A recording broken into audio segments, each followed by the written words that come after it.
Polycystic kidney disease இருந்ததுனாலும் அதற்கேற்ற சிகிச்சைகளை நம்ம தொடர்ந்து எடுத்துக்கிட்டே வரணும். ஸோ இதெல்லாம் தாண்டி ஒரு கட்டத்தில் நமக்கு சிம்டம்ஸே நமக்கு தெரியாமல் ஸ்ட்ரெயிட்டாக 5th ஸ்டேஜ் வரைக்கும் போயிடுச்சுன்னா ஈஸியாக டயாலிசிஸ் வேறு வழி இருக்காது அந்த டைமில்.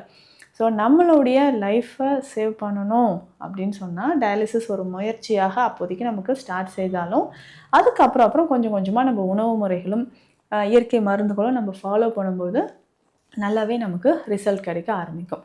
இதற்கு தேவையான நம்மளுடைய உணவு முறையில் என்னங்க நம்ம மாற்றம் செய்யணும் அப்படின்னு பார்த்தீங்கன்னா ரொம்ப ரொம்ப சிம்பிள். உணவு முறையில் இந்தந்த காய்கறிகளை சாப்பிடுங்க, இந்தந்த பழங்களை சாப்பிடுங்க, நல்லா நமக்கு இம்ப்ரூவ்மெண்ட் கிடைக்கும் அப்படின்னு சொன்னால் என்ன வெஜிடபிள்ஸ், சிறுநீரக பாதிப்பு இருக்கவங்களுக்கு நிறைய பதிவுகளை நான் சொல்லியிருக்கேன். நம்ம நாட்டு காய்கறிகளை சாப்பிடுங்க, தண்ணி நல்லா டீப் ஃப்ரை பண்ணிலாம் சாப்பிட வேண்டாம், லைட்டாக நம்ம பாயில் பண்ணிவிட்டு அந்த தண்ணியை வடிச்சிட்டு திரும்பவும் தாளிதம் பண்ணி நம்ம சாப்பிட்டுக்கலாம்.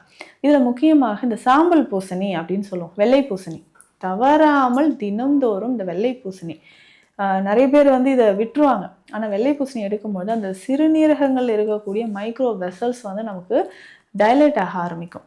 சிறுநீரகங்களுக்கு இரத்த ஓட்டம் இது நார்மலாக வரும். தடைப்படாமல் நார்மலாக இருக்கிறதுக்கு நமக்கு சிறுநீரகத்துக்கு இரத்த ஓட்டம் வர்றதுக்கு நமக்கு இந்த வெள்ளை பூசணி ரொம்ப சிறந்தது.